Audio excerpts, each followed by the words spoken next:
बिस्मिल्लाहिर्रहमानिर्रहीम, अस्सलामु अलैकुम। पाकिस्तान मॉर्निंग में आपको खुशामदीद कहेंगे। मैं हूँ आपकी मेज़बान ईशा अल-अदना और मैं हूँ मोहम्मद जुनैद हलीम। गुड मॉर्निंग, सुबह खैर। और उम्मीद करते हैं हर रोज़ की तरह दुआ भी करते हैं कि आपकी सुबह खैरियत से गुजरी हो। नाज़रीन, एक दिलचस्प रिपोर्ट सामने आई है। वैसे तो यह सेहत अफजा भी है कि इससे पहले खबर आई थी कि बहुत से पाकिस्तान में ऐसे मकामात हैं जहाँ पे गधे सप्लाई किए जाते हैं खाने के लिए, लेकिन अब इनकी तादाद बढ़ गई है। तो खुशाइन बात इसमें पहलू ही है कि गधे खाए नहीं जा रहे, इसलिए बढ़ते जा रहे हैं। ये सबसे अच्छी बात है। और कौमी इक्तिसादी सर्वे रिपोर्ट के मुताबिक 2025 और 2026 में जो किया गया है, रवा माली साल मुल्क भर में गधों, घोड़ों, खच्चरों समेत दीगर जो जानवर हैं उनकी तादाद में इजाफा होता हुआ नज़र आ रहा है।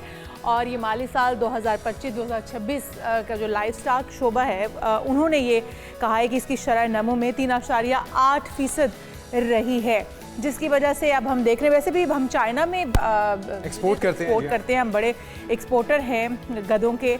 और अच्छी बात है, गधे किसी काम तो आए। वैसे मुझे लगता है कि ये बेचारे यूं ही रुल रहे होते हैं। नहीं, सामान ढोने के काम आते हैं, मुशक्कत का काम करते हैं, लेकिन कम से कम खाने के काम नहीं आने चाहिए। तो कौमी इक्तिसादी सर्वे के मुताबिक नाज़रीन, मुल्क में गधों की तादाद 61,60,000 तक पहुँच चुकी है, जो सालाना 1.9% इजाफा हुआ है। खच्चरों की तादाद अगर देखी जाए तो 1.8% इजाफे के बाद 2,21,000 हो गई है। और सर्वे में बताया गया है कि घोड़ों की तादाद में 0.8% इजाफा हुआ है और मजमूई तादाद 3,86,000 तक पहुंच गई है। तो एक तरह से ये इनका सेंसस था और इनकी मरदमशुमारी थी। वैसे इंसानों की जो मरदमशुमारी है उस पर तो हमेशा तनाज़ा रहता है। चलें, कोई चीज़ तो है जिस पे कोई तनाज़ा नहीं हुआ और उसको सारे तस्लीम करें कि चलें इनकी तादाद इतनी ही बड़ी होगी, इससे ज़्यादा। लेकिन हैरत की बात यह है कि जानवरों की मरदमशुमारी भी हो रही है, तो क्या अगली बार इनको भी वोट कास्ट करने का हक दिया जाएगा? मिलना तो चाहिए, बिल्कुल। इनको भी अगर मरदमशुमारी की जा रही है तो इनको भी वोट कास्ट करने का हक। कुछ और जानवर भी हैं, उनके बारे में भी जरा बता दीजिए। गाय है, गाय की तादाद 6,19,60,000 तक पहुंच गई है, जो कि 3.8% इजाफा है। बकरियों की तादाद में भी हम देख रहे हैं 9,18,00,000 से बढ़ गई है ये, और सालाना 2.7% इजाफा देखने को मिला है। तो कौमी इक्तिसादी सर्वे इसमें बड़े खुशाइन करार दे रहा है इसको। मुल्क भर में भेड़ों की तादाद में भी 1.2% इजाफा हुआ है और 3,55,00,000 से जायद हो गई हैं।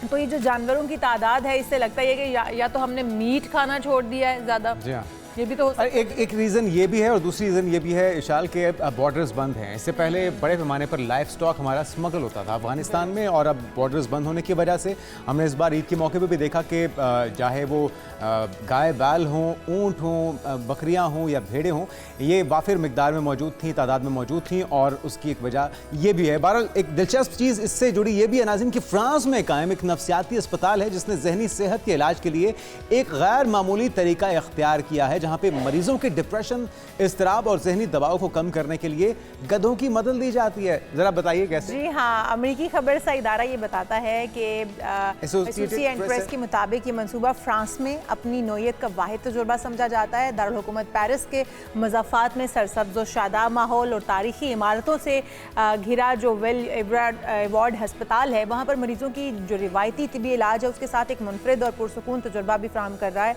ताकि गधों पर एक्सपेरिमेंट किए जाएँ कि वो किस डिप्रेशन से गुजरते हैं, वो गधों के साथ वक्त गुजारते हैं मरीज। बिल्कुल। और इससे किस तरह से उनको सैर करवाते हैं, हाँ, उनको सैर तफरी करवाते हैं अपने ऊपर, और उन्हें सैर करवाने के साथ उनकी देखभाल भी करते हैं, जज्बाती ताल्लुक भी कायम करते हैं। तो हालिया सेशन के दौरान भी मुतादिद मरीजों ने गधों के साथ गुजारा है और रुखसत होते हुए उन्हें गले लगाकर मोहब्बत का इजहार भी किया है। तो एक दिलचस्प तरीका है इलाज का, जो कि हम देख रहे हैं कि इसको अपनाया जा रहा है और इसके नताइज भी हम देख रहे हैं कि फ्रांस में काफ़ी मस्बत सामने आया है। तो मेरे ख्याल में इसको आजमाना चाहिए अगर वाकई में इतना ही कारआमद है। लेकिन हमारे मसाइल कुछ और हैं, आपको पता है, तो उम्मीद करते हैं कि और तरीका इलाज तलाश किए जाएंगे। आगे बढ़ते हैं और आज की टॉप 5 स्टोरीज़ की बात कर लेते हैं नाज़रीन, जिसमें सबसे पहले हम तज़किरा करेंगे अक़वाम मुत्तहिदा का जून से अगस्त के दौरान वेदर सिस्टम अल नीनो बनने का खदशा है। ये वही वेदर सिस्टम है जिसकी हम पहले भी निशानदही कर चुके हैं। पाकिस्तान में भी इसके खदशात हैं और अब आलमी सतह पर एल नीनो की वापसी मौसमी शिद्दत में इजाफा कर सकती है। तो ये खतरे की घंटी बज चुकी है। इसके लिए हम क्या कर सकते हैं, प्रोग्राम में आज बात करेंगे। उसके बाद हम प्रोग्राम में बात करेंगे ऑस्ट्रेलिया ने दूसरे वनडे में पाकिस्तान को शिकस्त दे दी है। ऑस्ट्रेलिया के खिलाफ दूसरे एक रोज़ा मैच में पाकिस्तानी टीम शदीद मुश्किलात का शिकार रही और यही ऑस्ट्रेलियन टीम चाहती थी कि पाकिस्तान टीम की कमज़ोरियों से फ़ायदा उठाया जाए और यकीनन ऑस्ट्रेलियन टीम ने उठाया भी। इस पर भी तफसील से हम जायज़ा लेंगे कि पाकिस्तान टीम कहाँ कमज़ोर पड़ी। बिल्कुल, और फिर बात होगी मार्को रूबियो के बयान की। अमरीकी वज़ीर ख़ारजा वो कहते हैं कि ईरान अमरीका मुज़ाकरात इस बात की ज़मानत नहीं कि मुआहिदा होगा। एक तरफ उम्मीद दिलाई जाती है, फिर धमकी दी जाती है और फिर मामलात को तातुल का शिकार किया जाता है। मार्को रूबियो ये भी कहते हैं कि ऐसे इशारे मिले हैं कि ईरान के सुप्रीम लीडर ज़्यादा फ़ाल किरदार अदा कर रहे हैं। दूसरी तरफ आपने वो गुफ्तगू भी सुनी होगी गुज़िश्ता रोज़ जिसका चर्चा था सोशल मीडिया पर कि झाड़ पिलाई है, गालम गलोच वाली गुफ्तगू हुई है नेतन्याहू के साथ डोनाल्ड ट्रंप की, और अब नो कहने का भी सोचा जा रहा है इजराइल की तरफ से डोनाल्ड ट्रंप को। तो ये मामला या ये जो ऊँट है ये किस करवट बैठेगा, इसका जायजा भी लेंगे। और इसके साथ ही साथ इस पर भी बात होगी कि उम्मीद है अगले हफ्ते ईरान के साथ डील कर लेंगे। अमरीकी सदर का एक बयान भी सामने आया है।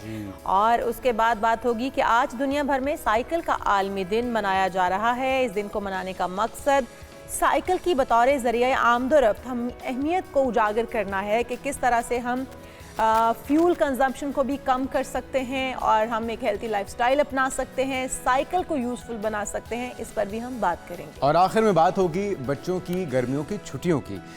पेरेंट्स के लिए एक बड़ा चैलेंज होता है कि इतनी लंबी छुट्टियां हैं, इनको कारामद कैसे बनाया जाए। बच्चों के लिए गर्मियों की छुट्टियों को कैसे मौसर बनाया जा सकता है, घर बैठे कौन सी स्किल्स मुस्तकबिल के लिए फ़ायदा मंद हो सकती हैं। माहिरीन की राय आज के प्रोग्राम का हिस्सा बनाएंगे, लेकिन आगाज़ कर लेते हैं अपने वेदर कंडीशंस। जो क्लाइमेट चेंज है उसका हमें शिद्दत से सामना है। पाकिस्तान इतना कंट्रीब्यूट नहीं करता जितना उसके नुकसानात या असरात का हमें सामना करना पड़ता है। तो WMO ने ख़बरदार कर दिया है कि एल नीनो खुश्क साली को मज़ीद संगीन बना सकता है और कुछ खित्तों में शदीद बारिशों का बायस भी बन सकता है। और इसके साथ साथ ज़मीन और समुद्र पर हीट वेव्स की जून और अगस्त के दरमियान एल नीनो के उभरने का 80% इम्कान जाहिर किया जा रहा है। बिल्कुल, और जबकि कम अज़ कम इसको नवंबर तक इसी तरह जारी रहने का इम्कान भी जाहिर किया जा रहा है। 90% से ये ज़्यादा हो जाएगा इसके इम्कानात।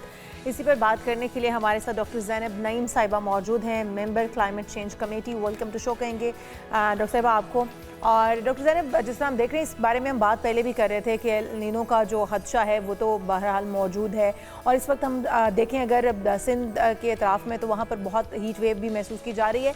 दीगर शहरों में भी या सूबों में भी है, लेकिन गर्मी की शिद्दत या हिद्दत ज़्यादा सिंध वाले इस वक्त बर्दाश्त कर रहे हैं। तो एल नीनो का जितना खदशा इस वक्त WNO की जानिब से जाहिर किया जा रहा है, क्या उतना ही है? और ये भी कहा जा रहा है साथ ही साथ कि जिन इलाकों में बारिश शुरू हो जाएगी वहाँ पर फिर मूसलाधार बारिश जारी रहेगी। हमें कितना इसके लिए अलर्ट रहना चाहिए? यहाँ पर हीट वेव का खदशा ज़्यादा होगा, गर्मी की शिद्दत ज़्यादा बढ़ेगी या फिर बारिशों का सिलसिला भी शुरू हो सकता है? जी, लास्ट टाइम जब हम लोग एल नीनो डिस्कस कर रहे थे तो उस वक्त प्रोबेबिलिटी थी कि 60 to 80% चांस है कि एल नीनो जो है वो शुरू हो सकता है। लेकिन अभी WMO और कल जो यूनाइटेड नेशंस के जो हेड है एंटोनियो, उन्होंने भी बोला है कि अब 90% प्रोबेबिलिटी है कि एल नीनो शुरू हो सकता है मिड ऑफ द ईयर और ये साल के आखिर तक जो है ये पीक भी हो सकता है। इसका ये सिचुएशन होगी कि ये जुलाई के बाद एक्सपेक्ट किया जा रहा है, अगस्त से ये पीक कर जाएगा।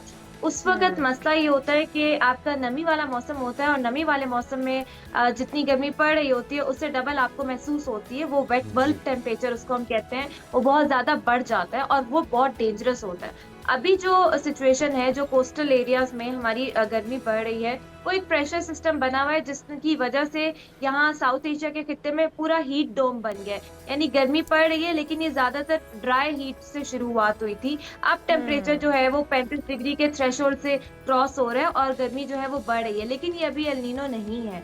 तो और यही हीट डोम की सिचुएशन यूरोप में भी बनी हुई है, शदीद गर्मी आ रही है। अभी जो बहरुल काहिल का टेम्परेचर जो है जो 2 से 3 डिग्री सेल्सियस बढ़ रहा है, अब कुछ साइंटिस्ट तो ये कह रहे हैं कि ये शायद 3 डिग्री से भी तजावुज कर जाएगा अगर ये सुपर एल नीनो जो है शुरू हो जाता है अगस्त से। तो अब ज्यादा चांसेस हैं और ये इसको कंपेयर किया जा रहा है जो 2015 और उससे पहले जो 1877 का एल नीनो आया था तो उसके साथ ही कहत साली पड़ गई थी। तो इसीलिए ये डेंजरस है उन इलाकों के लिए जहाँ फूड इनसिक्योरिटी का मसला है, जहाँ ज़राअत पे मबनी आपकी मईशत है, तो इसलिए ये बहुत बड़ा चैलेंज हो सकता है। अच्छा डॉक्टर साहब, एक तो ये कि वजूहात में क्या क्या आंसर हैं क्लाइमेट चेंज के ऊपर, जो रीजंस उसकी बन रही हैं उस पर हम बात करते हैं। एल नीनो इतने अरसे के बाद, इतनी दहाइयों के बाद दोबारा से अगर दुनिया को उसका सामना है उसके मुहरकात और वजूहात क्या हैं, और फिर उससे निमटने के लिए जिस तरह ये एक आलमी मसला है, हमें आलमी तौर पे काम करना होगा या इंडिविजुअली अगर हम अपने तय भी कोशिश करते हैं तो उससे उसके असरात से हम बच सकते हैं? जी, जो ये बहरुल काहिल है, ये दुनिया के मुख्तलिफ जो रीजन्स हैं उनके लिए उनके वेदर सिस्टम्स इस पे डिपेंड कर रहे होते हैं बहरुल काहिल पे, क्योंकि ये बड़े समंदर जो हैं ये कार्बन सिंक्स के तौर पे एक्ट कर रहे होते हैं। तो जब बहरुल काहिल का टेम्परेचर ज़्यादा बढ़ने का जो है वो मसला हो रहा है, क्योंकि हम जंगलात काटते जा रहे हैं और समंदरों में जो है वो अपने अंदर ज़्यादा जज्ब कर रहे हैं ग्रीन हाउस गैस एमिशंस। तो इस साल के शुरू में भी ये चीज़ें साइंटिस्ट ने वार्न किया है इस बारे में। अब मसला ये है कि वो गर्म पानी डिस्ट्रीब्यूट करता है एशिया की तरफ और अमेरिका की तरफ। तो ये जो हवाओं का रुख होता है जब टेम्परेचर बढ़ता है बहरुल काहिल का, वो एकदम से कमजोर पड़ जाता है, उससे बहुत ज्यादा गर्म पानी जो है वो एशिया की तरफ मूव करना शुरू हो जाते हैं। तो ये क्लाइमेट चेंज ही इसका सबसे बड़ा ट्रिगर होता है, और ये इंसानी एक्टिविटीज की वजह से क्लाइमेट चेंज इसका ट्रिगर होता है। तो बिल्कुल ग्लोबल लेवल पे, इसलिए यूएन के हेड ने भी कल वार्निंग दी है कि इसको ग्लोबल लेवल पे देखने की जरूरत है कि आखिर क्यों मुसलसल ग्रीन हाउस गैस एमिशंस के इखराज में इजाफा हो रहा है और दुनिया क्यों क्लाइमेट एक्शन को स्ट्रेंथन नहीं करी, क्योंकि ये सबसे बड़ा थ्रेट है लॉन्ग टर्म में। क्लाइमेट चेंज आपके सारे डेवलपमेंट गेन्स को ये पीछे ले जाता है, आपको 30 साल 1 सैलाब पीछे ले जाता है। लेकिन इंटरेस्टिंग फैक्ट ये है कि हमारे खित्ते में हीट को, शदीद गर्मी को अभी भी मैक्रो इकोनॉमिक तौर पे हमने नहीं देखा कभी, और इसीलिए हमारी पॉलिसी प्लानिंग वीक रही है। इस हवाले से हम कंसिडर नहीं करते रहे इसको एज अ थ्रेट। लेकिन अब हमें इसको एज अ थ्रेट कंसीडर करना होगा, इसके ऊपर पॉलिसीज़ बनानी होगी हुकूमत को, और वो भी इमरजेंसी बुनियादों पर। अच्छा डॉक्टर साहब, इसका बताया जा रहा है कि ये एक तो 2 से 7 साल बाद जो है वो एल नीनो आता है, और फिर अब इसका दौरानिया भी बताया जा रहा है कि 9 से 12 माह तक बरकरार रह सकता है। अगर गर्मियों का ड्यूरेशन देखा जाए तो जून, जुलाई, अगस्त और सितंबर मैक्सिमम रहता है, तो क्या ये लंबा भी हो सकता है? अगर 9 से 12 महीने के दौरानिए के मुताबिक, तो फिर ये सर्दियां भी इसी के अंदर लपेटी जाएंगी और गर्मी की हिद्दत बरकरार रहेगी, ये ऐसे ही जिस तरह से अभी हम देख रहे हैं या एल नीनो में देखी जा सकती है? जी, इंटरेस्टिंग फैक्ट ये है कि ये वाला जो एल नीनो है, ये जैसे मैंने बताया जुलाई के बाद पीक करेगा, और उसके बाद मौसम जो है वो मानसून भी एंड हो रही होती है यूजुअली, और मौसम थोड़ा कदरे बेहतरी की तरफ जा रहा होता है। लेकिन अगर ये एल नीनो रहता है तो बिल्कुल आपका जो आगे गर्मी है या टेम्परेचर है वो बढ़ सकता है, और उस तरह की सर्दी आप कम से कम दिसंबर तक, जनवरी तक नहीं देख सकते। लेकिन एक और प्रोबेबिलिटी है, कहा यह जा रहा है कि इस एल नीनो के जो इफेक्ट्स हैं या स्पिल ओवर इफेक्ट है वो 2027 में भी महसूस होंगे। लेकिन ये भी प्रोबेबिलिटी है कि 2027 के शुरू में ही एल नीनो खत्म हो और उसके फौरन बाद लानीना शुरू हो जाए। और आपको पता है कि जब लानीना शुरू होता है तो वो अपने साथ एकदम शदीद बारिशें और सैलाब लेकर आता है, लेकिन इसकी अभी सिर्फ प्रोबेबिलिटी है, कंफर्मेशन नहीं है। तो एल नीनो में ऐसा नहीं है कि बारिशें नहीं होती, बारिशें बहुत शिद्दत के साथ होती है। इसकी मिसाल ऐसे ले लीजिए कि एकदम बारिश हुई, क्लाउड बस्ट हुआ, अगले दिन टेम्परेचर में कोई खास कमी नहीं आप देखते, गर्मी उसी तरह बरकरार रहती है। और ये भी कहा जा रहा है कि अगर ये एल नीनो आ जाता है तो 2025 से 2030 तक के दरमियान एक ऐसा साल आएगा जिसमें 1.5 डिग्री सेल्सियस का टेम्परेचर हम तजावुज कर जाएंगे, जैसे 2024 आया था 2015 के एल नीनो के बाद शदीद गर्म तरीन। और ये खतरा हमें 2027 में भी दरपेश रहेगा, इसलिए इस पर हंगामी बुनियादों पर अभी से पॉलिसीज मुरतब करनी होंगी ताकि इससे बचा जा सके, निमटने की कोई सूरत निकाली जा सके। बहुत शुक्रिया, हमारे साथ डॉक्टर ज़ैनब नईम साहिबा मौजूद थी, मेंबर क्लाइमेट चेंज कमेटी, और हम उम्मीद करते हैं कि जल्द से जल्द इस पर कान धरेगी, क्योंकि अब ये एक आलमी मसला तो बन चुका है, लेकिन पाकिस्तान इसके लिए भी इसके असरात से ज़्यादा गुजरेगा, क्योंकि यहाँ पर पहले ही फूड क्राइसिस चल रहे हैं, एनर्जी क्राइसिस चल रहे हैं। तो ऐसी सूरत हाल में फिर मुल्क के लिए मईशत को भी संभाला देना बड़ा मुश्किल हो जाता है। तो इस बहरान से निकलने के लिए पेशगी इक़दामात की ज़रूरत है। एक ब्रेक लेते हैं, ब्रेक के बाद बात करेंगे एक और शिकस्त वनडे के अंदर भी, और जो सीरीज़ हम अपने नाम कर सकते थे, अब डू एंड डाई की सिचुएशन दोनों के लिए होगी तीसरे वनडे के अंदर। इस पर बात करेंगे, वजूहात क्या रहेंगी, एक ब्रेक के बाद। Stay with us. Welcome back. Australia ने दूसरे वनडे में पाकिस्तान को 41 रन से शिकस्त देती है और पहले मैच का बदला भी ले लिया है। नॉटिन एलिस की शानदार performance player of the match उन्हें करार दिया गया। 3 मैचेस की सीरीज 1-1 से अब बराबर हो गई है, तो तीसरा जो मैच होगा वो डू और टाई होगा दोनों के। बिल्कुल होगा, और इस पर एक पैकेज तैयार किया हमारी टीम ने, पहले वो देखते हैं, उसके बाद बात करते हैं। Oh, it's gone past the outside edge. Oh, that's gone straight up, so that's going to be another one. Gaddafi stadium Lahore में खेले गए मैच में पाकिस्तान की टीम 232 रन के हदफ के ताकुब में 44 ओवर्स में 190 रन बनाकर पवेलियन लौट गए। पाकिस्तान की जानिब से शादाब खान 71 रन बनाकर नुमाया रहे। गाजी गौरी 37, अरफात मिन्हास 33 और बाबर आजम ने 16 रन बनाए। ऑस्ट्रेलिया की जानिब से नेथन एलिस ने 4, मैथ्यू शॉर्ट ने 3 खिलाड़ियों को आउट किया। इससे कबल ऑस्ट्रेलियाई टीम ने पहले बैटिंग करते हुए मुकर्ररा 50 ओवर्स में 9 विकेटों के नुकसान पर 231 रन बनाए। On just as you say that, he's offered up a simple dismissal for Abrar. कौमी टीम के कप्तान शाहीन शाह अफरीदी ने 3, जबकि अरफात मिन्हास, अबरार अहमद और हारिस रऊफ ने 2-2 खिलाड़ियों को आउट किया। सीरीज का तीसरा मैच 4। यूं तो कैंगरूज ने शाहीनों को दबोच लिया और पहले वनडे का बदला भी ले लिया, लेकिन हमारी टीम ने कहां पर गलतियां की, क्योंकि हम देख ही रहे थे कि कैंगरूज की बड़ी कमज़ोर टीम, जो कि कमज़ोर टीम नहीं कहा जाएगा, ये कहा जाना गलत नहीं होगा कि उनके जो सीनियर तरीन खिलाड़ी थे वो स्क्वाड का हिस्सा नहीं थे। इसके बावजूद भी हम उनसे जीत नहीं पाए दूसरा मैच, और हम होम ग्राउंड पर भी थे। यही सब जानने के लिए अली तनोली हमारे साथ मौजूद हैं, sports journalist. Welcome to show कहेंगे अली भाई आपको। और अली भाई, क्या हुआ? हमारी ना बैटिंग लाइन उस तरह से चल पाई, ना ही बॉलिंग उस तरह से हम परफॉर्म कर पाए। हमारे सिर्फ एक खिलाड़ी शादाब खान जो है वो 71 रन बनाकर नॉट आउट रहे। उसके अलावा बाकी सब तो बस बराबर मुनासिब सा ही खेले हैं। इसकी वजूहात क्या हैं? उनके पास अच्छे प्लेयर्स मौजूद ना होने का भी फ़ायदा नहीं उठा पाए हम। अब वैसे तो एक इंकशाफ हुआ है कल माइक हैसन ने किया है कि शादाब खान जो है वो बैटिंग ऑलराउंडर हैं, जबकि हम इतने अरसे से ये देख रहे थे कि शादाब खान बॉलिंग ऑलराउंडर है, बॉलिंग ऑलराउंडर खेल रहे थे। तो ये चीज़ें कि हमें अभी तक यही समझ नहीं आती कि हमारे प्लेयर का पोटेंशियल क्या है, उनकी कैपेसिटी क्या है और किस बेसिस पे वो टीम पे खेल रहे हैं। अगर कल की परफॉर्मेंस देखी जाए तो आप पूरी इनिंग को देखें या पिछले मैच को भी देखें। पिछला मैच तो इस वजह से हम जीत गए कि उनके जो मेन प्लेयर हैं मार्नस लबुशेन और ग्रीन ने कोई परफॉर्म नहीं किया, तो वो रन बड़े शॉर्ट थे, जिसकी वजह से आपने देखा कि वो चेज़ हमारे लिए वो भी मुश्किल हो गया था। एंड में आके हमारी 5 विकेटें गिर गई थी। तो इसी वजह से हमारा अभी जो दूसरे मैच में अगर देखा जाए तो हमारे जब 250 प्लस भी रन हो जाते हैं तो हमारे लिए चेज करना मुश्किल हो जाता है।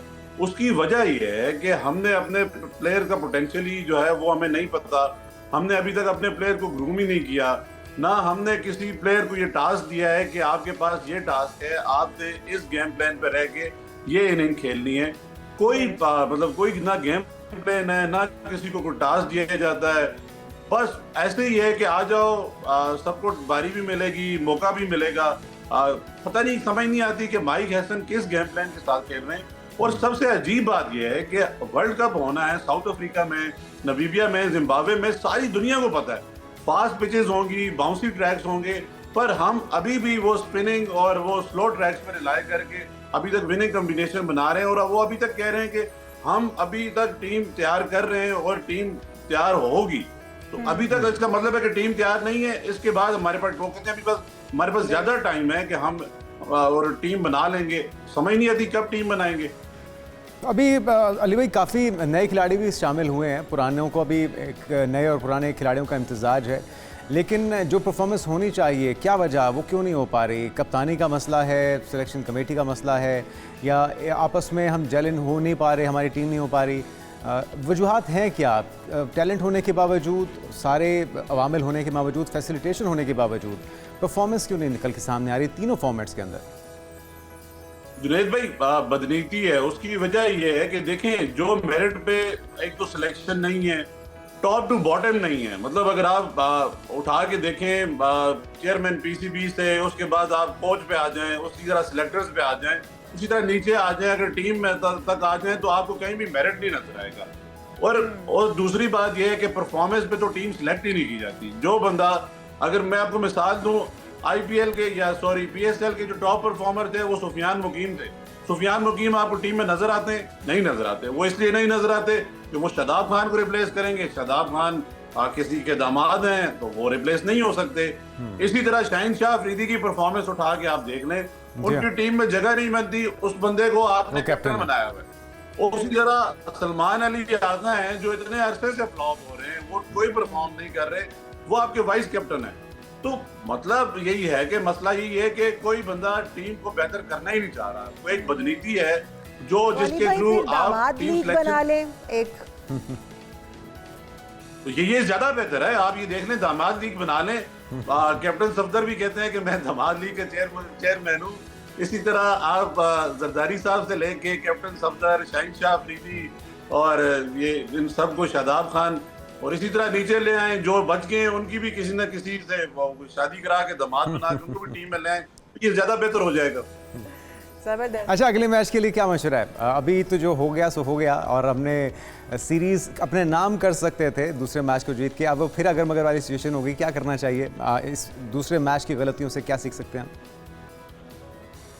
जुनेद भाई, ये एक तो हमें मेरिट पे अगर हम सिलेक्शन करें और दूसरा गेम प्लान, हमारे पास कोई गेम प्लान नहीं है। आपने देखा होगा, कोई आता है, कोई एक गेम में ना एक स्पिरिट होती है और एक जोश नजर आता है। आप हमारी टीम में देखें, इतने अरसे से या इन 2 मैचेस को उठा के देख लें, कोई एग्रेशन नहीं नजर आता, कोई एक इस तरह का डिसिप्लिन नहीं नजर आता। बस आके बस बॉलिंग कराई जा रहे हैं, बैटिंग करी जा रहे हैं, कोई गेम प्लान नहीं है। पहले तो गेम प्लान बना लें भाई, और दूसरा प्रोफेशनल्स पे रिलाई करें। आप ये रेलू कटों से कभी भी मैच नहीं जीत सकते। और दूसरा ये कि शाहीन शाह अफरीदी को चाहिए कि भाई आप, अगर आपने, मसला ये है कि आपको तो हम छोड़ ही नहीं सकते। आपकी इतनी बड़ी एक फैन बेस और सपोर्ट है कि आप, हम समझते हैं कि आप तो बाहर होंगे नहीं और आपको हमने कैप्टन भी बनाया हुआ है। तो आप ही कोई थोड़ा सा कोई मेहरबानी करें, अपनी टीम को बेहतर करें, प्रोफेशनल्स को टीम में लेके आएं। ये ना देखें कि भाई आपके पास अली रजा हैं, इतने बेहतर बॉलर हैं, इसी तरह आप फास्ट बॉलिंग को लेके आए, क्योंकि आपने वर्ल्ड कप खेलना है बाउंसी ट्रैक्स पे और फास्ट ट्रैक्स पे। साउथ अफ्रीका में जाके खेलना है। आप इसी तरह फास्ट बॉलर्स लेके आए। और जुनेद भाई, मामला ये है कि 2023 के बाद हम सबसे ज्यादा डेब्यू कराने वाली टीम है। हमारे कोई 23 डेब्यू हुए हैं, हमने लोगों को 23 डेब्यू कराए हैं। अगर आप उठा के देखें तो हमारी टीम में वही पुराने बाबे खेल रहे हैं। भाई नए लोगों को अगर आप डेब्यू कराते हैं तो उनको रिलाय भी करें, उनको मौका भी दें। ये थोड़ी है कि आप सुफियान नकीम की अगर हम बात करें, वो परफॉर्म करते हैं। निशानदेही आप भी अली भाई कर रहे थे कि माइक हैसन अभी तक ये नहीं समझ पा रहे कि शादाब जो है वो, या हम भी नहीं समझ पा रहे कि वो बॉलर हैं या वो ऑलराउंडर बैट्समैन। तो अगर यही सूरत हाल रहेगी कि हम उनकी स्ट्रेंथ भी अपने प्लेयर्स की नहीं पहचान पाएंगे, उनको सही मौका सही जगह पर नहीं खिला पाएंगे, तो फिर इसी तरह की गलतियां हमसे होती रहेंगी और इसी तरह से हम बहुत सारी सीरीज़ या बहुत सारे मैचेस अपने हाथ से गंवाते हुए रहेंगे। और अपने होम ग्राउंड का एज हमें हासिल था और हमें ये सीरीज़ जो है वो अपने नाम करनी चाहिए थी हर सूरत में, लेकिन इसके बावजूद हम देख रहे हैं कि हम स्ट्रगल कर रहे हैं। बहुत शुक्रिया, हमारे साथ अली तनोली स्पोर्ट्स जर्नलिस्ट मौजूद थे। और अब जनाब तहसीन पेश करना चाहेंगे चाचा क्रिकेट, जिनका तवील करियर ख़त्म के इख्तिताम के करीब पहुंच गया है, और पाकिस्तान क्रिकेट बोर्ड का अब्दुल जलील और चाचा क्रिकेट को खिराज तहसीन उन्होंने पेश किया है। पीसीबी ने चाचा क्रिकेट को आम मद्दाह से बढ़कर पाकिस्तान क्रिकेट की हिमायत की इलामत के तौर पर भी पेश किया है। जी हाँ, और ज़िंदगी भर के जज्बे, यादों और वफादारी के लिए चाचा क्रिकेट का शुक्रिया अदा किया गया। हमने भी बचपन से जब से क्रिकेट देखना शुरू की है, इन्हें हर स्टेडियम में पाया है, चाहे पाकिस्तान के अंदर हों, इंटरनेशनल मैचेस हों, दुनिया भर में चाचा क्रिकेट पाकिस्तान की क्रिकेट की पहचान बने। और इनको जो ट्रिब्यूट पेश किया जा रहा है उसका मकसद भी यही है कि इनकी खदमात बहुत ज़्यादा हैं। एक डिफरेंट इनका टायर पाकिस्तान के परचम के अंदर ये रंगे हुए दिखाई दिए हमेशा। चाचा क्रिकेट 4 जून को पाक ऑस्ट्रेलिया सीरीज़ का तीसरा मैच अपने मुल्क में आखिरी बार स्टेडियम में बैठकर देखेंगे। जी हाँ, 77 साल ये अब्दुल जलील, जिन्होंने पाकिस्तान समेत दुनिया भर में सब्ज़ हिलाली परचम के साथ कौमी टीम को हमेशा भरपूर हौसला अफजाई की है, और इस बार से पीसीबी भी उन्हें एक्नॉलेज कर रहा है और उनको हिराज तहसीन पेश कर रहा है। बड़े खुशाइंद है। और हम यहाँ पर एक ब्रेक शामिल कर लेते हैं। आप कहीं मर जाएगा, दीगर हम इशूज़ होंगे इस ब्रेक के बाद से। विदास प्रोग्राम में एक बार फिर से आपको खुशामदीद कहते हैं नाजरीन। और अभी आपको बताएं कि अमेरिकी सदर ने ईरान से राब्ते टूटने की खबरें झूठी करार दे दी हैं, और वो हमेशा कोई ना कोई ऐसा बयान देते हैं या तो वो मुतनाज़ हो जाता है या फिर हम सबको एकदम हैरत में मुब्तला कर देता है। तो डोनाल्ड ट्रंप ये कहते हैं कि ईरान के साथ मुज़ाकरात के दरवाजे बंद नहीं हुए, बातचीत मुसलसल जारी है, और 4 दिन पहले 3 रोज़ कल और आज भी मुज़ाकरात हुए। मतलब ये डोनाल्ड ट्रंप साहब जो है वो शायद बहुत ही सस्ता नशा करते हैं, लेकिन खबरों की जीनत वो बन जाते हैं। वो चाहे मुतनाज़े बयान दें, कोई खुशखबरी सुनाएं या फिर जंग की धमकी दें। तो इसी सूरत हाल पर हम बात करते हैं। डॉक्टर मुनव्वर हुसैन, माहिर आलमी उमूर, हमारे साथ मौजूद हैं। डॉक्टर साहब, आपको वेलकम कहेंगे पाकिस्तान मॉर्निंग में। एक तो चर्चा है उस गुफ्तगू का जो कि टेलीफोनिक रब्ता हुआ इजराइल के सदर, इजराइल वज़ीर आज़म नेतन्याहू के साथ, अमेरिकी सदर डोनाल्ड ट्रंप का, जिसमें गालम गलोच भी हुई है, जिसमें उन्होंने नाशुक्रा कहा गया है, जिसमें उन्हें संकी कहा गया है और कहा गया कि तुम्हें बचाने की कोशिश कर रहा हूँ, तुम्हें तो कोई घास नहीं डालेगा अगर यही हरकतें तुमने जारी रखी। जिस पर अब ये सोच भी इजराइल में पैदा हो रही है कि अब डोनाल्ड ट्रंप जो कि उनके करीबी दोस्त हैं उन्हें ना कहा जाए। बेन गवीर की तरफ से ये मशवरा दिया जा रहा है अपने वज़ीर आज़म को। तो ये जो दूरियां हैं, ये तलखियाँ हैं, सिर्फ ये भी दिखावे के लिए है या फिर वाकई में डोनाल्ड ट्रंप जो भारी कीमत चुका रहे हैं, जो उनको दबाव का सामना अंदरूनी तौर पर भी उनके इत्तेहादियों की तरफ से करना पड़ रहा है, अब वो उसका इजहार इजराइल के साथ कर रहे हैं और उसका फ़ायदा अल्टीमेटली ईरान अमेरिका मुआहदे की सूरत में हम देख सकते हैं। पहले बहुत शुक्रिया आप दोनों हजरात को और साथ में आपकी टीम को, देखने वालों को बहुत सलाम एंड सुबह बखैर। देखिए, एक तो इसमें फैक्टर ये है कि अमेरिका की जो पब्लिक ओपिनियन है वो इजराइल के बहुत ज़्यादा खिलाफ नज़र आ रही है। जो अब रिसेंटली सर्वेज हुए हैं, Washington Post, New York Times, even Pew Center और फॉक्स न्यूज ने भी किए हैं, सब में एक कंसेंसस था कि मोर देन 61% लोग इस जंग के खिलाफ हैं और वो समझते हैं कि ये इजराइल की जंग है न कि अमेरिका की जंग है। हार्वर्ड यूनिवर्सिटी ने तकरीबन 6 माह पहले एक सर्वे किया था जिसमें यूनिवर्सिटी स्टूडेंट्स की भारी तादाद यानी मोर देन 90% वो इजराइल के खिलाफ नजर आ रही थी। और फिर आपको पता है कि मिड टर्म इलेक्शंस भी आने हैं, अमेरिकन इकोनॉमी पे भी बहुत ज्यादा दबाव नजर आ रहा है। इस वक्त 4% इन्फ्लेशन है, हालांकि कोरोना के दिनों के अंदर ये 2.8% था। तो ये वो वजूहात हैं जिसके बायस हम देख रहे हैं कि इस वक्त प्रेसिडेंट ट्रंप भी उसी प्रेशर के तहत बहुत ही नाला नजर आ रहे हैं। और दूसरा ये कि जो नेतन्याहू ने रास्ता दिखाया था, ख्वाब दिखाए थे कि ये हम टारगेट अचीव कर लेंगे, द मोमेंट हम अंदर दाखिल होंगे तो लोग इनकलाब बर्पा कर देंगे, वो भी नहीं हुआ। आपको याद होगा इसी तरह की एक झड़प फोन के ऊपर जेडी वेंस साहब की भी हुई और इससे पहले प्रेसिडेंट ट्रंप साहब की 1 महीना पहले भी कॉल के ऊपर बहुत सख्त बातचीत नजर आई। तो इजराइल पूरी कोशिश करेगा because they have a last chance. और फिर नेतन्याहू की जो पॉलिटिकल कंडीशन और लीगल कंडीशन है वो बहुत बुरी है कि ये वॉर कंटिन्यू रहे, लेकिन अब अमेरिका के मफाद में तो नहीं है। तो इस वजह से इस तरह के तल्ख जुमलों का तबादला नजर आया। और आखिरी पॉइंट ये जी आप अपना आखिरी पॉइंट पहले बयान कर दीजिए। आखिरी पॉइंट ये कि अमेरिका का ये तुर्रा इम्तियाज है, उनका ये बिहेवियर है। अगर आप एक किताब है एंगेजिंग इंडिया, आइन टालबोट ने लिखी है, तो उन्होंने इंडियंस को भी इसी तरह सुनाई थी कि हमने आपको कारगिल में बचाया था, आपकी तो बोलती बंद थी वहां पे, वो आप लोगों को समझ नहीं आती। तो ये अमेरिकन का स्टाइल है, वो इस तरह की बातें करते हैं, अगर फेवर देते हैं तो फिर जतलाते भी हैं। बिल्कुल सही। एक तो आप यही कह रहे हैं कि ये उनका वतीरा है, उनका स्टाइल है और शायद इसी वजह से इस तरह के बयानात या इस तरह की गुफ्तगू डोनाल्ड ट्रंप की जानिब से नेतन्याहू के साथ की जा रही है। और इसमें किसी हद तक हमें हकीकत भी दिखाई देती है, क्योंकि अगर डोनाल्ड ट्रंप वाकई इतने नाला हैं और इतना कुछ बोल चुके हैं इजराइल को और नेतन्याहू को, तो फिर मेरे ख्याल में बैक सपोर्ट जो उनकी तरफ से डोनाल्ड ट्रंप की जानिब से इजराइल को की जाती है वो भी बंद हो जानी चाहिए थी। और हम देख रहे हैं कि लेबनान के ऊपर बार बार हमले किए जा रहे हैं। लेबनान का काफ़ी हिस्सा जो है वो इनके कब्जे में भी आ चुका है, इजरायली जो सेहूनी फोर्सेस हैं उनके हत्थे चढ़ चुका है। तो अगर ये मामलात वाकई हमें हकीकत हम इनको समझ लें, इस कॉल को, इस गुफ्तगू को, तो फिर ये भी मामलात रुकने चाहिए थे।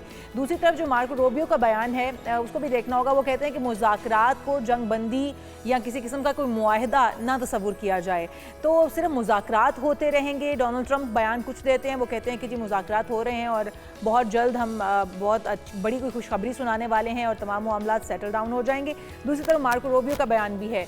तो ये अपने दोनों के बयानात के तजादात को अगर देखा जाए वो भी हमें समझ नहीं आ रही है। डोनाल्ड ट्रंप के बयानात और फिर नेतन्याहू की कॉल, आप क्या समझते हैं अगर कोई मुज़ाकरात होते हैं? क्योंकि एक नई जो भेजी गई थी, तजावीज़ भेजी गई थी ईरान को, जिसके ऊपर ईरान मुत्तफ़िक नहीं था, उसके बाद अब किन शराइत पर ये जंगबंदी हो सकती है? मेरा ख्याल है शराइत तो सारी तय हो चुकी हैं, सिर्फ ऐलान करना बाकी है। और ऐलान क्यों नहीं किया जा रहा, उसके लिए मुनासिब वक्त देखा जा रहा है। बिकॉज दोनों जो ममालिक हैं उनके अंदर पॉलिटिकल प्रेशर्स हैं। अब जिस तरह आपने गुफ्तगू की कि इजराइल का असर रसूख तो अभी भी बाकी है, सपोर्ट तो अभी ख़त्म नहीं हुई, फौरन सपोर्ट ख़त्म नहीं होगी। बिकॉज 1967 के जो डिफेंस डॉक्यूमेंट हैं अमेरिका के, उसमें इजराइल को स्ट्रेटेजिक पोस्ट के ऊपर देखा गया है। और फिर जॉन मीरशाइमर और वॉटसन ने एक किताब लिखी है, इजरायली लॉबी का जो इन्फ्लुएंस है अमेरिकन फॉरेन पॉलिसी मेकिंग में, जिसकी डायरेक्शन प्रो इजराइल है, और वो कहते हैं कि ये अनजस्टिफाइबल है मोरली भी और अमेरिका के स्ट्रेटेजिक मफादात के मुताबिक भी। तो एक रियलाइजेशन है, इट विल टेक टाइम, लेकिन वो प्रोसेस तेज हो गया है। और ये फोन कॉल के ऊपर प्रेसिडेंट ट्रंप ने ये बात कही थी कि तुम्हें हमारे यहाँ कोई भी पसंद नहीं करता और तुम्हारी मुखालफत बढ़ती जा रही है, और इजराइल से लोग नफरत करना शुरू हो गए। यूरोप के अंदर भी सपोर्ट ड्राई डाउन हो गई है। और जो पैटर्न मुझे नजर आ रहा है इस वॉर की वजह से, जो कि गजा वॉर से शुरू हुआ था, वो पैटर्न ये बता रहा है कि इजराइल की जो एग्जिस्टेंस की जो जस्टिफिकेशन थी कि हम पे जुल्म सितम हुआ, दुनिया में हमारी जमीन नहीं है और अब हमें जमीन पे रहने का हक है, और अरब कई ममालिक हैं तो ये अरब वहां पे चले जाएं, वो जस्टिफिकेशन अब लोग मानने को तैयार नहीं है वेस्ट के अंदर।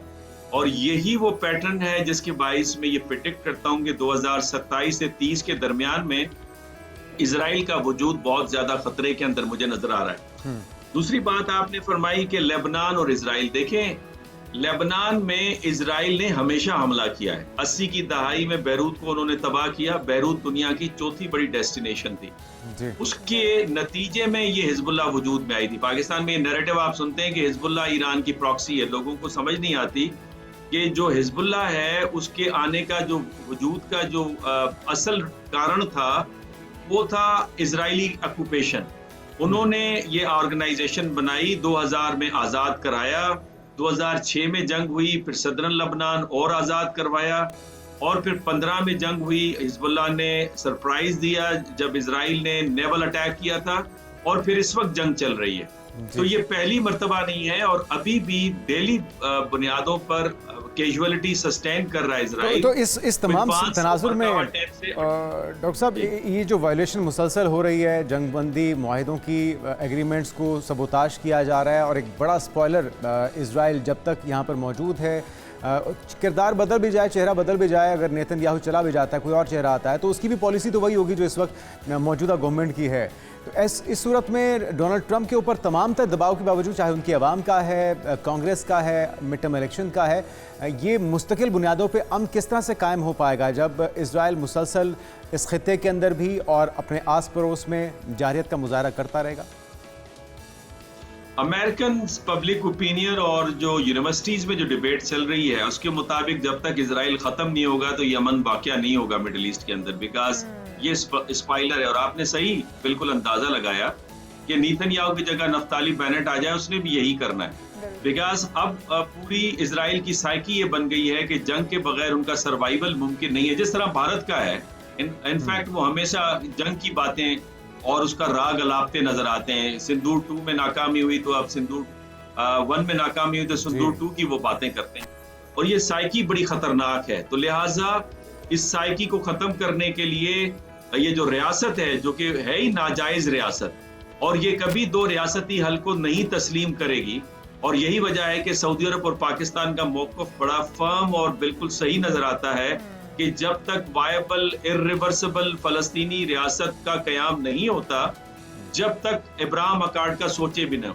तो मेरा ख्याल है इब्राहिम अकॉर्ड तो हो गया है खत्म, मामला आ गया इस बात पे कि क्या इजराइल का वजूद जरूरी है। मुझे वो वक्त नजर आ रहा है जब वेस्ट और अमेरिका सपोर्ट से पीछे हटेंगे, उस सूरत में इजराइल का अकेले सरवाइव करना नामुमकिन है।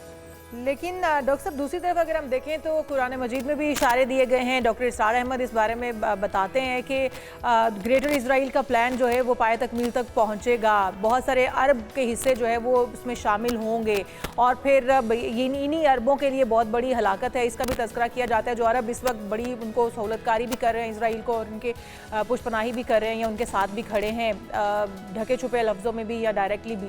तो आप नहीं समझते कि ईरान जो अभी सस्टेन कर रहा है, ये तो उनकी बड़ी बहादुरी है और उस कौम की एक पूरी तारीख है, उन्होंने एक लंबी जंगें लड़ी हैं, लेकिन इजराइल को ख़त्म कर पाना या कमज़ोर कर पाना ये मुमकिन नहीं हो पाएगा अगर हम कुरान का हवाला भी देखें। और फिर दूसरा, अगर अमेरिका को भी हम देखें तो वो उनकी जो एक तो आप कह रहे हैं कि एग्रीमेंट्स हैं उनके, वो भी मौजूद हैं, और दूसरा उनका एक अपनी एक मोहब्बत और एक लगाव भी है जोइश लॉबी के साथ भी। तो नहीं समझते कि फिर मुकम्मल तौर पर मुस्तकिल बुनियादों पर तो किसी सूरत भी कायम नहीं हो पाएगा?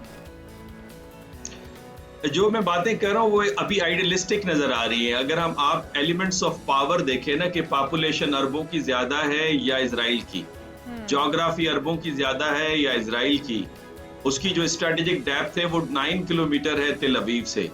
इसके साथ जो बजट है इजराइल का वो उसका डिफेंस बजट ज्यादा है या सऊदी अरब का डिफेंस बजट ज्यादा है। और फिर इसी तरह से अगर आर्मी के नंबर को कंबाइन करें, अगर इजिप्शियन आर्मी और इजराइल आर्मी का मुवाजना करें तो इजिप्शियन आर्मी बहुत ज्यादा पावरफुल नजर आती है। एक नफसियाती असर कायम है और अमेरिका और वेस्ट की सपोर्ट है जिसके बायस इजराइल अब तक एग्जिस्ट कर रहा है। और उसकी कमजोरी का आप अंदाजा लगाइए ना कि 48, 67 और 73 की जंगों में उन्होंने 6 दिनों में अरब वर्ल्ड को शिकस्त दी थी।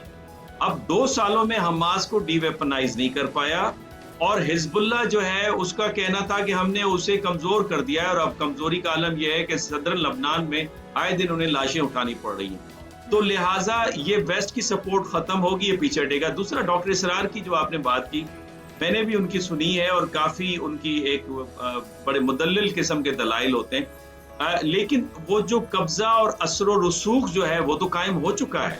जब यूएई और बहरीन अब्राहम अकॉर्ड का हिस्सा बन चुके हैं और जहां पे 0 फ्लाइट्स होती थी 3 साल पहले और अब तकरीबन 300 फ्लाइट से ज्यादा एक हफ्ते के अंदर फ्लाई करती हैं यूएई और इजराइल के दरमियान में, और फिर मोसाद का बहरीन के अंदर मौजूद रहना, तो मेरा ख्याल है असर रसूख तो है। जब आप उनके फोन इस्तेमाल करते हैं, जब आप उनकी टेक्नोलॉजी पैकेजेस का इस्तेमाल करते हैं, यूएई में तो हालत ये थी कि दुबई ने पैकेजेस अलग बनवाया और जो उनका दारुल हुकूमत है उन्होंने पैकेजेस अलग बनवाया और दोनों को एक दूसरे के ऊपर एतबार नहीं था। और शायद यही तो वजह हलाकत की भी बने इन अरबों की, इसलिए इन अरबों को भी समझना होगा। तमाम मुस्लिम कम्युनिटी जहाँ जहाँ हैं उनको एक पेज पर होने की ज़रूरत है, क्योंकि अगर इसी तरह से फ़िरका वारियत में बटे रहे, इसी तरह से टुकड़ों में बटे रहे, तो फिर इसराइल हो या दीगर लॉबीज़ हों वो इसी तरह से अपना काम करती रहेंगी, वो गाज़ा के अंदर या फिर लेबनान के अंदर या फिर ईरान के अंदर, या फिर इसका निशाना कोई और भी हो सकता है।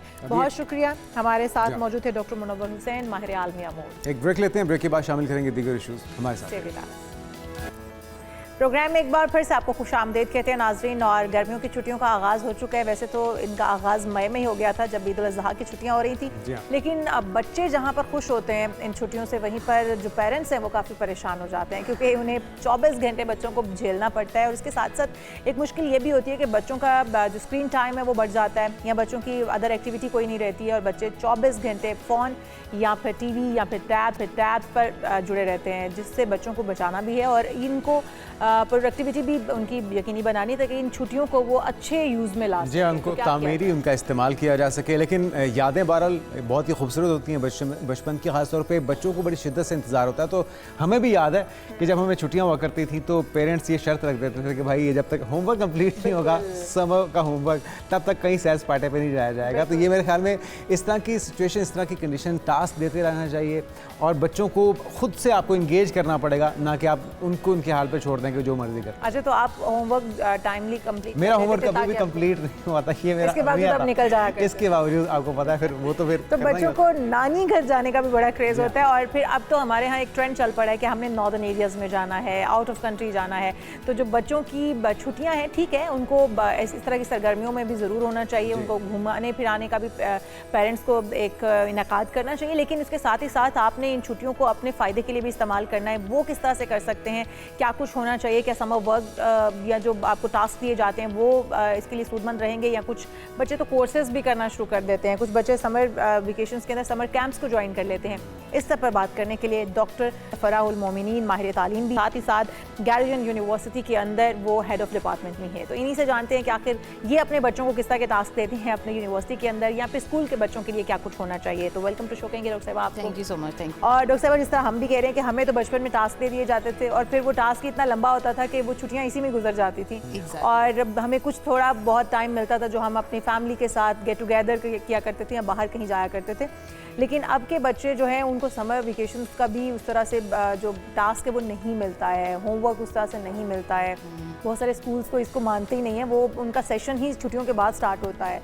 जो बच्चे इतने रिलैक्स कर दिए गए हैं, क्या यही तरीक़ाकार सही रहेगा, या फिर बच्चों को कुछ ना कुछ टास्क पेरेंट्स या स्कूल कॉलेज यूनिवर्सिटीज़ की तरफ से मिलने चाहिए? अच्छा, स्कूल की तरफ से टास्क तो मिलते हैं, हाँ वो बहुत थोड़ा होता है, वो पहले वाली हमारी वो बड़ी बड़ी कॉपीज़ और रजिस्टर्स नहीं होते, लेकिन टास्क बहुत छोटा सा होता है, मगर होता ज़रूर है। दूसरी इंपॉर्टेंट चीज़ जहाँ पर बच्चों के हवाले से हम देखें, वो इस चीज़ का बहुत देर से वेट कर रहे होते हैं, लेकिन अनफॉर्चुनेटली पेरेंट्स को ना असल में जैसी छुट्टियाँ होती हैं उन्हें ना 5 दिन के बाद तारे नज़र आना शुरू हो जाते हैं। उन्हें लगता है कि हमारे ऊपर एक बहुत बड़ी रिस्पॉन्सिबिलिटी पड़ गई है, और इसको हैंडल करना मेरा ख्याल है बच्चों से ज़्यादा हमें पेरेंट्स को गाइड करना चाहिए कि how to deal with this, और उनके ऊपर रिस्पॉन्सिबिलिटी जो बढ़ जाती है उन्होंने उसको कैसे अच्छे से अंजाम देना है। तो सबसे पहली इंपॉर्टेंट चीज़ इसमें यह है कि आप पहले तो ये रियलाइज़ करें कि बहुत सारे ऐसे लोग हैं जिनके पास बच्चे नहीं हैं।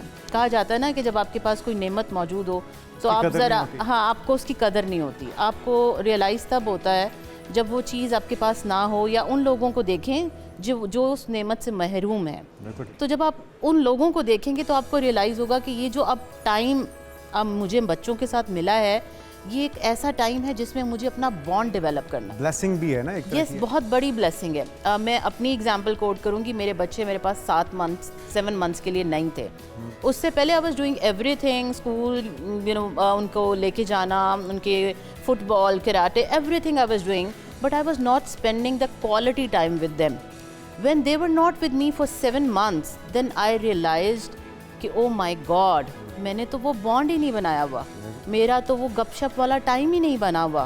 क्योंकि जब वो घर आते हैं, मैं भी काम से घर आती हूँ, तो एक हम पेरेंट्स की नेग्लिजेंस है कि हम उनके हाथों में मोबाइल थमा देते हैं। उनका कसूर नहीं है।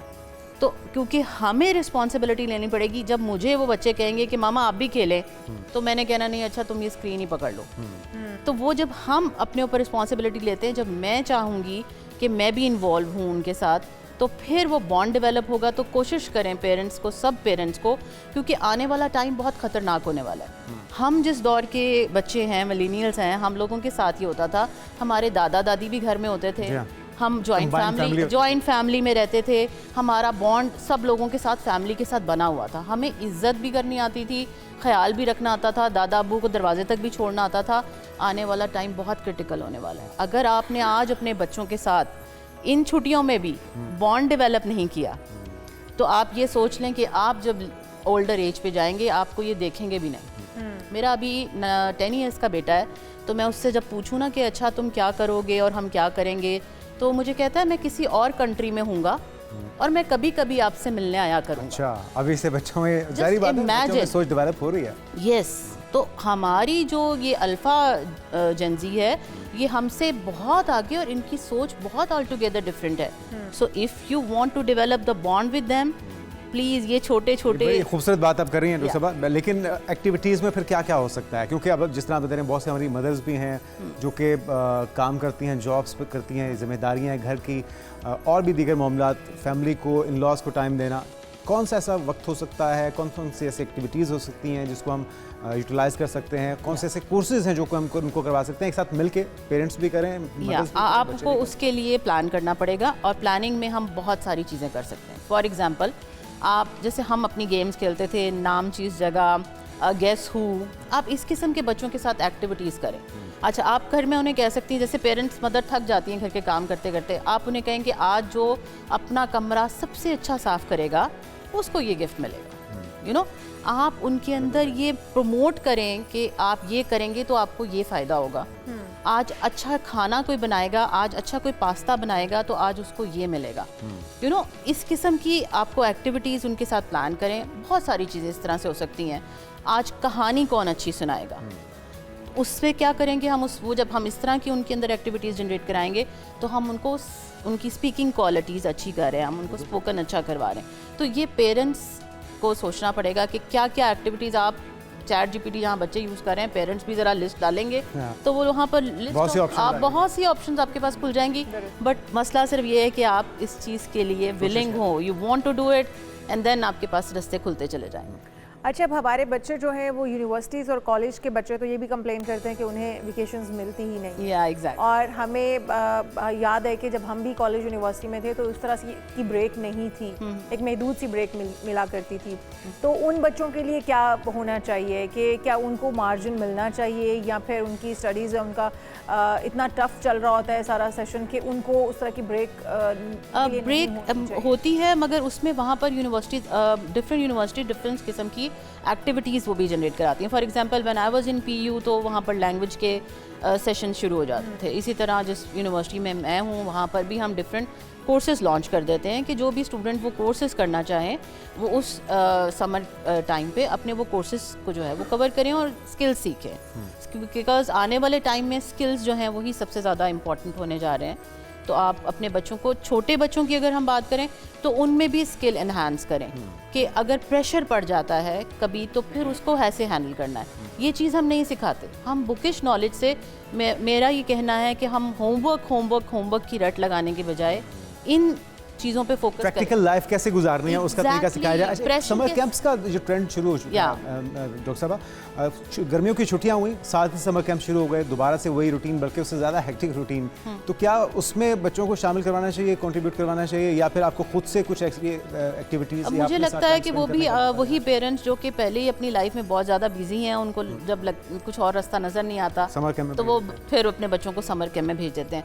उस सिचुएशन में आई वुड सजेस्ट कि स्कूल्स को थोड़ा जो है वो बेहतर अगर करें कि वो उस वक्त स्टडीज़ की तरफ मत जाएं इतना ज़्यादा, और वो उस वक्त ये जो जिन स्किल्स की मैं बात कर रही हूँ, प्रेशर मैनेजमेंट करना, एंगर मैनेजमेंट करना, रिलेशनशिप बिल्टअप करना, एम्पैथी डेवलप करना, इन चीज़ों पर फोकस करें तो ज़्यादा बेहतर होगा। समर कैंप्स में इस किस्म के कोर्सेज़ को इंट्रोड्यूस कराया जाना चाहिए बच्चों के लिए। या अच्छा, अभी तो समर कैंप्स वैसे भी एजुकेशन से हट चुके हैं, अब वो स्पोर्ट्स एक्टिविटीज़ ज़्यादा करवाते हैं। अब उनका उस तरह से सिलेबस कवर करवाना ये मोटो नहीं रहा, अब वो स्पोर्ट्स में आ चुके हैं। लेकिन जो आप चीज़ कह रही हैं ये बच्चों के लिए बहुत ज़रूरी है, क्योंकि उन्हें सोसाइटी में जब वो निकलते हैं तो उन्हें बहुत सारे टाइम पे ये नहीं पता होता कि हमें अगर किसी ने रिजेक्ट कर दिया तो हमें उस फीलिंग्स के साथ किस तरह से निमटना है, या हमें अगर किसी ने कुछ बुरा कह दिया तो हमें किस तरह से उसके साथ। एक और चीज़ ऐड करती चलूँ, जैसे बाहर की मुल्कों में अगर आप देखें कि वो छोटे छोटे बच्चों को बहुत डिफरेंट किस्म की ट्रेनिंग देते हैं। मतलब आपने अक्सर रील्स वगैरह देखी होंगी, शॉर्ट्स देखे होंगे कि चाइनीज़ जो बच्चे होते हैं स्पेशली वो बताते हैं कि अगर एक फीमेल प्रेग्नेंट है तो आपने उसके लिए छोटे बच्चे कैसे आपने उसके लिए जगह छोड़ देनी है, and they do the practice in the class. फिर वो उनको सिखाते हैं कि अगर आपको किसी ने पकड़ लिया है तो आपने उसके लिए क्या स्किल करने, आपने कैसे उसके पैरों को पकड़ लेना है कि आपको वो वहाँ से उस जगह से लेके ना जा सके। क्या हम अपने बच्चों को ये स्किल सिखा रहे हैं? क्या हम अपने बच्चों को ये चीज़ें सिखा रहे हैं? तो ये चीज़ें सिखाने की ज़रूरत है। अगर स्कूल में समर कैंप अब कंडक्ट होते हैं तो उन्हें चाहिए कि वो फ़न के साथ साथ ऐसी चीज़ों के ऊपर भी फोकस करें। नेशन बिल्डिंग भी तो है। यस, नेशन बिल्डिंग में एम्पैथी जो है वो एक बहुत बड़ा एलिमेंट है जो हम सब में जब होगा तो फिर नेशन बिल्ड हो जाए। अच्छा डॉक्टर साहब, हम तो स्कूल और कॉलेज यूनिवर्सिटीज़ को ये कंप्लेन करते हुए देखते हैं कि जब भी गवर्नमेंट किसी भी किस्म की छुट्टियां अनाउंस करती है, वो समर वेकेशंस के अलावा हटकर भी अगर हम विंटर वेकेशंस की बात कर लें, स्मॉग आ गई है, फॉग आ गई है, या फिर जंग की सूरत हाल थी, स्मार्ट लॉकडाउन की सूरत हाल थी, तो हमें बहुत सारी छुट्टियों का सामना करना पड़ा। तो स्कूल ये कंप्लेन करते हुए नज़र आते हैं, तमाम इंस्टीट्यूट्स के, हम अपना सिलेबस कवर नहीं करवा पा रहे हैं, या हम उन्हें बच्चों को वो चीज़ नहीं दे पा रहे हैं जो कि हम देना चाह रहे हैं, एग्ज़ाम्स डिले हो रहे हैं। तो आप समझती हैं कि इन जो अभी हमने पैटर्न पूरे एक साल में या पिछले कुछ सालों में हमने देखा, कोविड के दौरान भी हमें सामना करना पड़ा, उससे बच्चों का सिलेबस या बच्चों की एजुकेशन उस तरह से मुतासिर हो रही है या फिर नहीं? मुतासिर तो डेफिनेटली होती है, मगर मेरा अपना ज़ाती ख्याल ये है कि हमें किताबों और कोर्स से ज़्यादा बाकी चीज़ों पे फोकस करना चाहिए।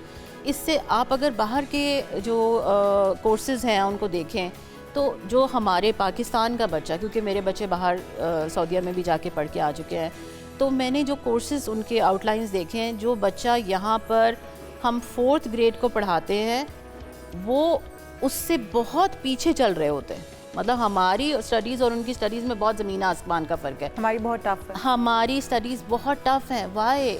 क्यों हम अपने बच्चे पे इतना बर्डन, जबकि पूरी दुनिया में ये सिस्टम नहीं है।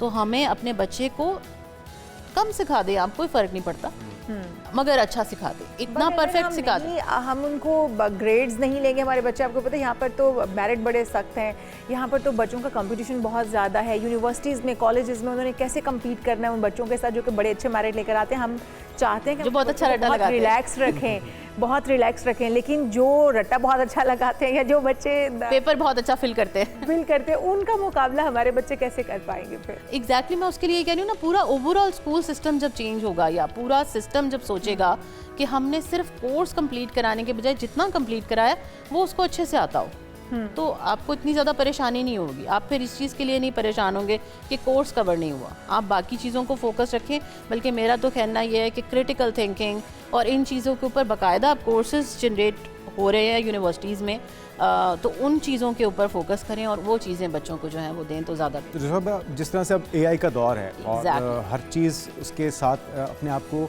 जो कंपैटिबल कर रहा है वो उसका फ़ायदा उठा रहा है, अदरवाइज वो इरेलेवेंट होता जा रहा है। तो ये भी तो बड़ा ज़रूरी है बच्चों को ऑनलाइन कोर्सेज इस तरह के, कौन कौन से कोर्सेज होते हैं, कौन कौन से प्लेटफॉर्म्स हैं जिससे हम अपने बच्चे, ख़ासतौर पे जो मैट्रिक से नीचे के बच्चे हैं, उनको इसकी तालीम भी दिलवाई जाए, अवेयरनेस दिलवाई जाए। एग्जैक्टली बहुत सारे हमारे पास ऑनलाइन ऐसे सिस्टम्स मौजूद हैं जिनमें जो कोर्सेज कराए जाते हैं वो वर्ल्ड वाइड रिकग्नाइज भी हैं। यूडमी है हमारे पास, इसी तरह और बहुत सारी चीज़ें पड़ी हुई हैं जिसके ऊपर जो भी कोर्स हम करते हैं वो वर्ल्ड वाइड रिकग्नाइज होता है। वो किसी भी जगह पर जब आप जॉब लेने के लिए जाएँ और आप बताएं कि मैंने उस जगह से कोर्स किया हुआ है, ऑनलाइन इवन गूगल खुद से इतने कोर्सेज कराता है। और कोर्सेज क्या क्या किए जा सकते हैं, आप अपने उसमें भी बच्चों को स्किल सिखाएं। अगर कुछ बच्चे ऐसे होते हैं जिनको लैंग्वेजेस सीखने का होता है, सिर्फ इंग्लिश की बात नहीं कर रही, इंग्लिश तो हमारे बच्चों को बहुत अच्छी आती है, डिफरेंट लैंग्वेजेस सिखाएं। और फिर इसके अलावा आप उनको एडिटिंग सिखाएं, जैसे सोशल मीडिया का अब जैसे दौर है, आप उनको एडिटिंग सिखाएं। बहुत सारे बच्चे अब फ्रीलांस काम करके अर्निंग कर रहे हैं। मेरे इवन स्टूडेंट्स समटाइम मुझे पता लगता है कि वो मेरे से ज़्यादा अर्न कर रहे हैं। So it's good. ई-कॉमर्स के बारे में बताया जाए। Yes, exactly. कुछ भी उनको किस तरह से आप कोडिंग, अब बच्चे आजकल जो कोर्सेज ऑनलाइन कोर्सेज भी अवेलेबल है उनमें कोडिंग सिखाई जा रही है बच्चों को। बच्चे ज़्यादा, जैसे बच्चे स्विमिंग जल्दी जब पिक कर लेते हैं, इसी तरह वो कोडिंग और ये कोर्सेज भी हमसे जल्दी पिक कर लेते हैं क्योंकि उनकी पिकिंग पावर जो होती है वो ज़्यादा अच्छी होती है। तो हमें अभी तक ये समझ आई है कि अपने बच्चों को इन छुट्टियों के अंदर, इन छुट्टियों को यूज़फुल बनाने के लिए तो उनके साथ पेरेंट्स अपना बॉन्ड मजबूत करें, उनको फैमिली से इतना जोड़ें ताकि वो कल को आपको छोड़ कर ना चले जाएं और आपको पछताना ना पड़े। और दूसरी चीज़ ये है कि उनको बहुत सारी ऐसी चीज़ें हैं, उनको फैमिली नॉर्म्स, उनको हमारे सोशल नॉर्म्स सिखाने होंगे, उन्हें हमें इस सोसाइटी से हम आहंग करना होगा कि कहीं हमारे बच्चे जब अपनी लाइफ शुरू करें या फिर प्रोफेशनल लाइफ में आएँ तो कहीं घबरा ना जाएं या मिसलीड ना हो जाएं। तो अपने बच्चों को इतना स्ट्रॉन्ग बनाना होगा। बहुत कुछ है इन छुट्टियों में करने के लिए।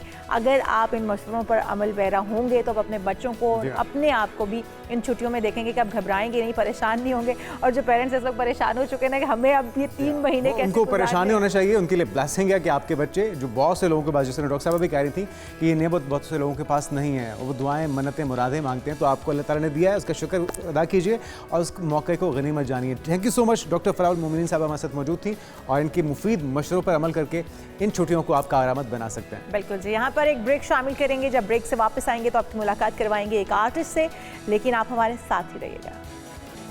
Welcome back. और बात करते हैं कुछ ऐसे लोग जो कि अल्फाज से अपने जज्बात का इजहार कर देते हैं, जबकि कुछ रंगों और तस्वीरों के ज़रिए दिल की बात कह जाते हैं। उन्हीं में से एक हैं ज़ैनब हैदर, जो कि ऐसी एक फ़नकार हैं जिनके लिए आर्ट महज एक मशगला नहीं बल्कि एहसासात हों, ख़यालात और ज़िंदगी के मुख्तलिफ रंगों को बयान करने का एक ताकतवर ज़रिया उन्होंने तलाश किया है और ख़ूबसूरती से उसका इजहार करती भी हैं और लोगों के दिल भी जीतती हैं।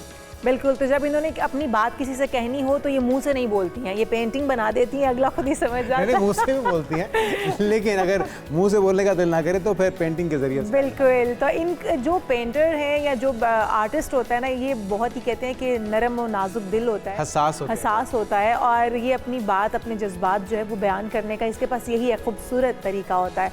तो जनाब हम बात कर रहे हैं ज़ैनब हैदर से, आर्टिस्ट हैं आप। वेलकम टू शो कहेंगे ज़ैनब आपको। और इस तरह मैं भी बता रही थी और जुनैद भी बता रहे थे कि रंगों से और पेंसिल से पोर्ट्रेट बनाकर या अपने जज्बात का इजहार पेपर पर करके आप बताती हैं कि आप क्या चाह रही हैं या क्या आप कहना चाह रही हैं, क्या करना चाह रही हैं। क्या ऐसा ही है या मुंह से भी बताती हैं कि मैं ये करना चाह रही थी और ये कहना चाह रही थी? नहीं बिल्कुल, मैं मुँह से भी बताती हूँ। और लेकिन ये आपने बात बिल्कुल सही बोली कि एक आर्टिस्ट जितना अपने आर्टवर्क से बता सकता है उतना शायद उसको एक्सप्लेन करना अपने मुँह से वर्बली शायद जस्टिफाई नहीं करेगा वो। ज़बरदस्त। तो किस तरह का आर्ट आप बनाती हैं ज़ैनब, और हम आपके आर्ट को देख भी पा रहे हैं, हर आर्टिस्ट जो है मुख्तलिफ होता है और मुख्तलिफ किस्म का आर्ट बनाता है। आपकी इंस्पिरेशन कौन है, किसको आप फॉलो करती हैं, और आर्ट आपका किस तरह का है? मेरा आर्ट जो है बेसिकली वो एब्स्ट्रैक्ट टेक्सचर्ड आर्ट है। पहले तो एक एब्स्ट्रैक्ट अगर मैं बताऊँ तो एब्स्ट्रैक्ट आर्ट वर्क को देखने के बहुत सारे पर्सपेक्टिव हो सकते हैं। हर शख्स वो अपने तरीके से अपने एस्पेक्ट से उस आर्ट वर्क को देखेगा, लेकिन अगर उसी में हम टेक्सचर को ऐड कर दें तो उसकी जो डेप्थ है और एक इमोशनल वैल्यू है वो बहुत ज़्यादा बढ़ जाती है। हम उसको फिर और भी एंगल से और डिफरेंट पर्सपेक्टिव से हर तरीके से देख सकते हैं। और इंस्पिरेशन की जहाँ तक बात है तो इंस्पिरेशन तो एज सच अभी कोई नहीं, क्योंकि मुझे बचपन से ही बहुत शौक़ था आर्ट का। और उसके बाद मैंने इसी वजह से अपनी जो फील्ड थी वो क्रिएटिव साइड में चूज़ की थी और मैंने फ़ैशन किया था। फ़ैशन के बाद मैं ये कहूँगी कि मेरी जो स्किल्स हैं, जो एक्सपर्टीज़ हैं वो और ज़्यादा पॉलिश हो गई थी, क्योंकि उसमें बहुत इंट्रिकेट पैटर्न्स और डिज़ाइंस होते हैं जो हमें बनाने पड़ते हैं, इलस्ट्रेशंस होती हैं जो बनानी पड़ती है, तो उसकी वजह से मेरी जो स्किल्स थी वो बहुत ज़्यादा पॉलिश हो गई थी। फिर उसके बाद आई गॉट मैरिड और मदरहुड का ब्रेक आ गया। देन उसके बाद एक आइडेंटिटी लॉस में चले जाते हैं जब इतना गैप आ जाए, क्योंकि हम अब हाउस वाइफ्स होते हैं। उसमें मुझे बस रियलाइज़ हुआ कि क्यों ना मैं अपनी क्रिएटिव साइड को थोड़ा और एक्सप्लोर करूं, और इसी की वजह से फिर मैंने अपना इंस्टाग्राम अकाउंट बनाया था और उस पर मुझे लोगों के ऑर्डर्स आना शुरू हो गए। बस फिर मेरा प्रोफेशन बन। तो अभी आप कमर्शियली भी काम कर रही हैं, क्या कहीं एग्जीबिशन भी की अभी तक, या इरादा है करने का? एग्जीबिशंस मेरा इरादा है करने का, लेकिन अभी तक मैं जो अपने आर्टवर्क्स हैं वो कॉफ़ी शॉप्स और कैफ़ेज़ वगैरह में दे चुकी हूँ। अच्छा। तो इसी तरह से मेरा जो ये आर्ट का है ये सिलसिला चल रहा है, लेकिन हाँ आगे इंशाल्लाह नियर फ्यूचर में एग्जीबिशंस का भी इरादा रखती हूँ। ज़ैनब, कहाँ से बाकायदा तालीम हासिल की आपने इस हुनर को पॉलिश करने के लिए, किसकी खदमात ली आपने? मैंने जैसे कि आपको बताया, मुझे बचपन से ही बहुत ज़्यादा शौक़ था। मैं बहुत ज़्यादा क्रिएटिव एक्टिविटीज़ में बहुत पार्टिसिपेट करती रहती थी। स्कूल्स वगैरह में ड्राइंग कॉम्पिटिशन्स होते थे, मैं उसमें बहुत ज़्यादा पार्टिसिपेट करती थी। तो वो बड़े होते होते मेरी जो स्किल्स थी वो और ज़्यादा पॉलिश होती गई। तो ये मैंने कहीं से सीखा नहीं है, बस मैंने जब फैशन डिज़ाइनिंग किया था AIFD से किया हुआ है बेसिकली मैंने बहुत ज़्यादा मेरा जो रुझान ज़्यादा था वो टेक्सटाइल की तरफ था। फ़ैशन में भी टेक्सटाइल की तरफ था, जिसमें बहुत आपको इंट्रिकेट डिज़ाइंस और पैटर्न्स बनाने पड़ते हैं और बहुत बारीक काम होता है उसमें। तो उसकी वजह से जो मेरी एक्सपर्टीज़ थी ना वो बहुत ज़्यादा पॉलिश हो गई। और फिर इलस्ट्रेशंस उसमें होती हैं, इलस्ट्रेशंस के थ्रू मैं अपनी जो क्रिएटिव साइड थी उसमें और ज़्यादा पॉलिश होती गई। तो मैंने कहीं से सीखा नहीं है, मैं ये नहीं कहूँगी मैंने सीखा है, बस मेरी जो स्किल्स थी वो बचपन से ही थी और वो बड़े होते होते वो पॉलिश होती गई बस। अच्छा ज़ैनब, लोग ये कहते हैं कि जो आर्टिस्ट होता है बड़ा ही हसास होता है, बड़ा ही सेंसिटिव होता है, उसके जज्बात या फीलिंग्स जो हैं वो दूसरों की निस्बत उसके अंदर ज़्यादा होती हैं। क्या ऐसा ही है? और आपने कभी अपनी पेंटिंग के ज़रिए, क्योंकि आप कह रही हैं कि आप हाउस वाइफ भी हैं, तो अपने पार्टनर को अपनी बात समझाने की कोशिश की और वो समझ भी गए हों? बिल्कुल, ये आपकी बात बिल्कुल 110% बिल्कुल करेक्ट है कि बहुत ज़्यादा सेंसिटिव होते हैं। मैं भी बहुत ज़्यादा सेंसिटिव हूँ और मेरे 1-2 आर्टवर्क्स ऐसे हैं कि जो मैंने बेसिकली मतलब प्योरली अपने इमोशंस को फ़ील करके वो मैंने क्रिएट किए हैं। मेरी कुछ पेंटिंग्स थी जो मेरा एक बहुत लो फेज़ चल रहा था मेरी लाइफ का, जब मदरहुड के बाद मैं पोस्टपार्टम डिप्रेशन में चली गई। तो उसके बाद मेरे हस्बैंड ने एक्चुअली मुझे मोटिवेट किया कि मैं इस चीज़ की तरफ, अपना क्रिएटिव फील्ड की तरफ थोड़ा और एक्सप्लोर करूं ताकि मेरा माइंड डाइवर्ट हो। बस इसी की वजह से मतलब मेरे पार्टनर ने मुझे इतना समझा, क्योंकि मेरी जो बैकग्राउंड था वो बेसिकली बेसिकली इसी फील्ड से था, क्रिएटिव साइड से ही था। तो मैंने सोचा क्यों ना मैं फैशन से हट के अपनी थोड़ी चीज़ों को एक्सप्लोर करूं। तो मैंने आर्ट वर्क, जब मैंने कैनवस उठाया और मैंने उस पर आर्ट करना स्टार्ट किया, तो उसके थ्रू मुझे मेरे इमोशंस ज़ाहिर करने का बहुत मौका मिला। और मेरी इवन पेंटिंग्स जो है वो बहुत ज़्यादा मेरे इमोशंस बेस्ड हैं, मतलब उसमें आप फील कर सकते हो, डेप्थ उसके अंदर है, इंटेंसिटी है, तो ये सारी चीज़। ज़बरदस्त ज़ैनब, और हमारी बहुत सारी दुआएं आपके साथ हैं। आप इसी तरह से अपने आर्ट के ज़रिए अपने जज्बात, अपनी फीलिंग्स का इजहार करते रहिए। और आपका आर्ट जो है वो हमें भी बड़ा पसंद आया, हम साथ स्क्रीन पर भी दिखा रहे थे। बहुत ही खूबसूरत आपने पेंटिंग्स बना रखी हैं जिसमें रंगों का इम्तजाज है और बहुत ही अच्छी लगते हैं ये सूदिंग से कलर्स। और ये अच्छी पेंटिंग्स जो हैं वो हर घर में हम देखते हैं कि जब आपके घर वाले हैं जब वो लेकर लगाते हैं इस तरह की पेंटिंग्स, तो उनके ज़ौक़ का भी पता चलता है। तो बहुत ही खूबसूरत आर्ट है आपका, बहुत शुक्रिया ज़ैनब हैदर, आर्टिस्ट हमारे साथ मौजूद। आगे बढ़ते हैं और कुछ बात कर लेते हैं स्विंग के सुल्तान की। पाकिस्तान के मायनाज और दुनिया के अजीम तरीन क्रिकेटर्स में उनका शुमार होता है। उनकी पैदाइश हुई 3 जून 1966 को लाहौर में, और वो अपनी गैर मामूली तेज़ रफ्तार और स्विंग बॉल की वजह से दुनिया भर में सुल्तान ऑफ स्विंग के नाम से जाने पहचाने जाते हैं। तो हमारी तरफ से भी उन्हें सालगिरह की बहुत बहुत मुबारक हो। अभी हाल ही में जो हज के ऊपर मौजूद थे, थोड़ी सी कंट्रोवर्सी भी क्रिएट हुई है जिस वक्त उन्होंने स्विंग कराते हुए कंकरियां मारी हैं शैतान को, तो उस पर बहुत से लोगों ने तनकीद की। लेकिन फिर जो रोज़ा रसूल के ऊपर उनकी हाज़िरी थी, उनकी नम आँखें, तो आप किसी की अकीदत को, किसी के जो एक होता है ना फीलिंग, उसको इस अंदाज के साथ कंट्रोवर्शियल नहीं बना सकते। वो अल्लाह ताला का और उनका मामला है। बहरहाल लोग उनसे मोहब्बत करते हैं, उनको चाहते हैं, तो हमारी तरफ से उनको जन्मदिन की ढेरों शुभकामनाएं। और जो कंकरियाँ वो मार रहे थे वो अपने अंदाज में गुस्सा निकाल रहे थे, और क्योंकि वो स्विंग के सुल्तान हैं तो फिर अपने ही अंदाज में उन्होंने कंकरियाँ भी मारी हैं। और हम कौन होते हैं तनकीद करने वाले, वो रब और उनका मामला है, और जाने बेहतर कि उनको किस अदा से मोहब्बत है, कौन सी अदा किसी की पसंद आ जाती है अल्लाह ताला को। अब एक ब्रेक शामिल करते हैं। और आज नाज़रीन साइकिलिंग का आलमी दिन है। साइकिल चलाना कितना मुफीद हो सकता है, ख़ासतौर पे हमारे लिए तो इसलिए भी कि फ्यूल बहुत महंगा हो चुका है। तो इसकी हिफाजत पर बात करते हैं एक ब्रेक के बाद। Stay with us.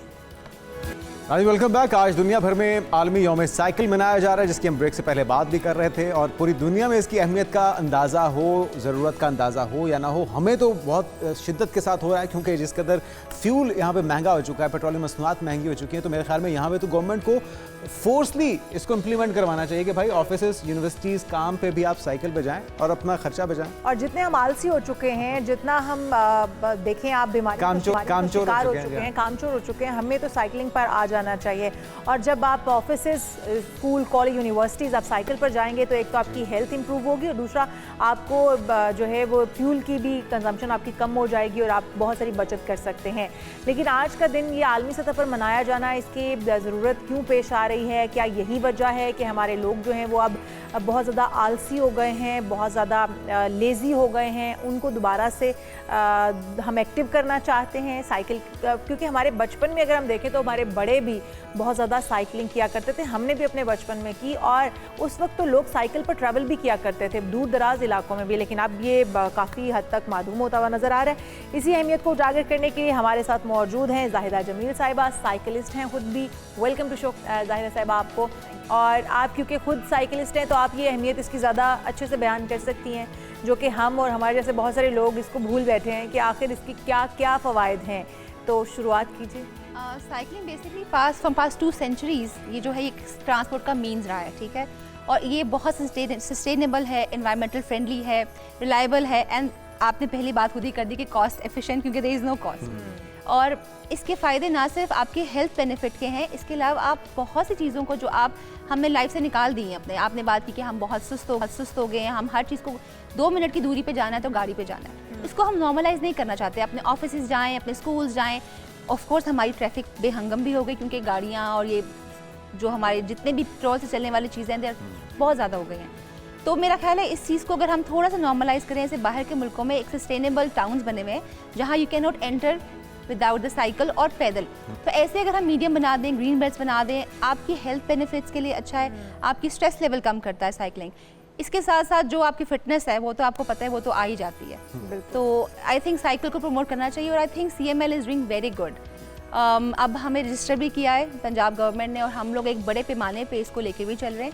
अब जितने भी 14 अगस्त आती है, जैसे 23 मार्च आता है, वुमेंस डे आता है, उसकी हम राइट्स करते हैं और हम अवेयरनेस देते हैं कि हम स्पेशली अपनी ख़वातीन को भी इंकरेज करते हैं कि कम आउट, क्योंकि आपका काम सिर्फ घर में रह के not as a household, come out, आप अपना स्ट्रेस लेवल कम करें, अपने आप को रिलैक्स करें। और जो हमारी सोशल राइट्स होती हैं बेसिकली वो बहुत ही इन्वायरमेंटल फ्रेंडली भी हैं, और जब आप लोगों से इंटरेक्ट करते हैं, नए लोगों से मिल रहे होते हैं, वो भी एक पॉजिटिव चीज़ है, एक सोशल कम्युनिकेशन हो रहा होता है। तो साइकिलिंग के बहुत से बेनिफिट्स हैं, नॉट जस्ट कि आप 2 पहियों पर चढ़ गए और आप साइकिल कर रहे हैं। 2 बड़े फायदे तो ये है ना, आपकी सेहत का और आपकी जेब दोनों का इसमें फायदा है। अच्छा, जो ब्रेक में बात कर रहे थे कि वो बच्चियां या वो यंगस्टर्स जो कि झिझक महसूस करते हैं, डरते हैं, काफ़ी अर्से से उन्होंने साइकिलिंग की नहीं है, तो उसके लिए भी आपके जो ग्रुप है उसके लिए कोई काम करता है? जी बिल्कुल, हमारे कोर एक मेंबर हैं, कोर हमारी एक टीम है जो जब हम सोशलाइज करते हैं, जो संडेज़ को होती है मॉर्निंग में, राइट आफ्टर फजर हम लोग आते हैं, उसमें हमारे पास नए मेंबर्स होते हैं, बिल्कुल न्यू बच्चे बच्चियाँ जो बहुत अरसे बाद साइकिल पर चढ़ते हैं, तो हम उनको इंकरेज भी करते हैं, उनको हेल्प भी करते हैं,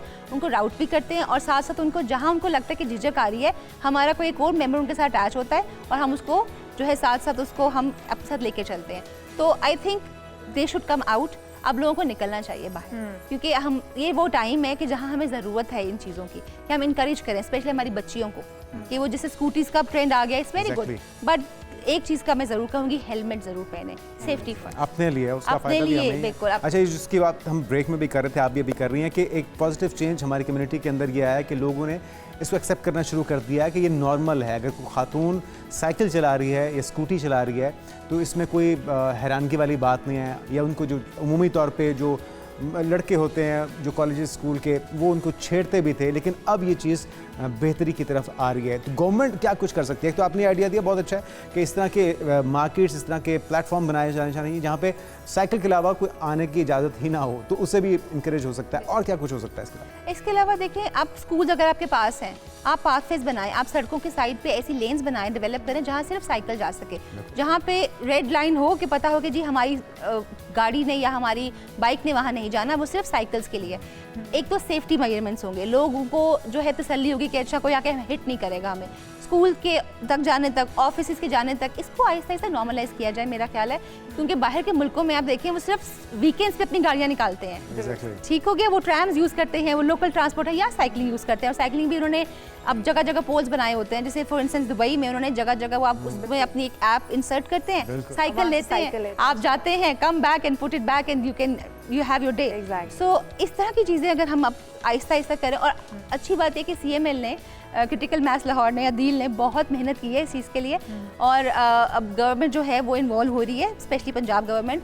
आपको अब नाउ डेज आप देखेंगे सुबह सुबह के वक्त Tuesday rides, Thursday rides DHA में आपको नजर आएंगे। चलें, इंशाल्लाह हम भी आपको ज्वाइन करने की कोशिश करेंगे। अभी एक साइकिल की बात हो रही थी ब्रेक में भी कि फिजाली भी साइकिल चला रही हैं, किस कंपनी की साइकिल होनी चाहिए, इस तरह का? देखिए, हम इनकरेज करने की बात कर रहे हैं, आप तो डिस्करेज करने वाला मामला सामने। इस तरह की साइकिलिंग करने के लिए किस कंपनी की साइकिल बेस्ट रहेगी, क्योंकि ये भारी भरकम साइकिल ही इसका बोझ उठा सकती है। अब इसमें डिफरेंट साइकिल्स हैं, इसमें रोड बाइक्स आ जाती हैं, उसमें हाइब्रिड आ जाती हैं, और सो माउंटेन बाइक्स आ जाती हैं, तो हैवी जिसकी बात और हम ये नाज़रीन को ये जो वीडियो दिखा रहे हैं, आपने इस तरह से साइकिलिंग नहीं करनी, वरना आप भी मजाक बन सकते हैं। तो ये दिखाने का मकसद ये था कि फिजा लेकिन नक्शे कदम में नहीं चलना, लेकिन साइकिलिंग को इनकरेज कीजिए, और उसका फ़ायदा बहरहाल होगा। माशरे के अंदर ये ट्रेंड बनना चाहिए। हमें याद है खान साहब जो कहा करते थे कि मैं ऑफिस भी साइकिल पे जाऊंगा, हालांकि वो गए कभी, हालांकि वो प्रोटोकॉल में जाते लेकिन जाना चाहिए। हमारे लीडर्स को भी इनिशिएटिव लेना चाहिए, हमें भी कोशिश करनी चाहिए इसको जितना हो सकता है प्रमोट किया जाए। थैंक यू सो मच, बहुत शुक्रिया थैंक यू सो मच, और हमारे देखने वालों का भी बहुत शुक्रिया। तो प्रोग्राम का वक्त भी खत्म हो चुका है, तो हम आपसे चाहेंगे इजाजत, अपना बहुत सारा ख्याल रखिएगा। आपकी और हमारी मुलाकात होगी कल, तब तक के लिए अल्लाह हाफिज।